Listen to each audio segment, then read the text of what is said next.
nous avons défini 91 indicateurs et 132 sous-indicateurs. Parce qu'il fallait faire de sorte que la réalité qu'on veut capter puisse être une réalité qui parle aux acteurs territoriaux. Et c'est pour cette raison-là, pour des indicateurs qu'on avait du mal à faire passer au niveau territorial, nous avons essayé de concevoir des sous-indicateurs proxy,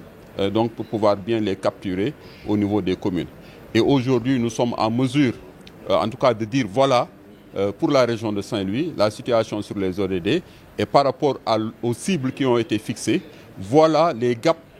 en tout cas, que nous avons constatés. Et ces gaps-là qui constituent des défis qui doivent engager tous les acteurs territoriaux. Ce n'est pas que l'acteur État, en tant qu'acteur majeur, mais ça va interpeller les collectivités territoriales, ça va interpeller les ONG et les communautés organisées autour de la société civile. Chacun est interpellé pour pouvoir changer la situation de la région de Saint-Louis en matière donc de réalisation des objectifs de développement. Pour rappeler juste que c'est un projet en partenariat avec le PNUD aussi, Art Bruxelles, articulation des réseaux territoriaux basés à Bruxelles, avec l'Agence andalouse de coopération, mais également donc mené par l'ARD, l'Agence régionale de Saint-Louis, de développement de Saint-Louis, donc pour vraiment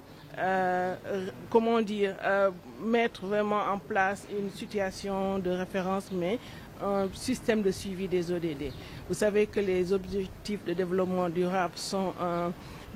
agenda commun à tout le système des Nations Unies, donc pour nous permettre d'ici 2030 de réaliser ces objectifs et donc de mettre dans les bonnes conditions de vie pour toutes les populations, quelle que soit leur appartenance, qu'elle soit urbaine ou rurale. Et donc cet atelier nous permettra d'avoir cette situation de référence, étant donné que la maîtrise des données est un exercice très important, permettant donc d'avoir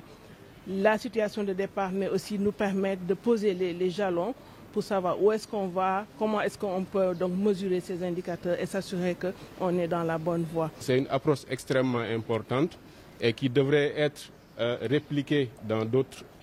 régions, dans d'autres localités, pour qu'aujourd'hui, comme le Sénégal fait partie des pays qui sont engagés à rendre compte de l'état d'avancement des ODD,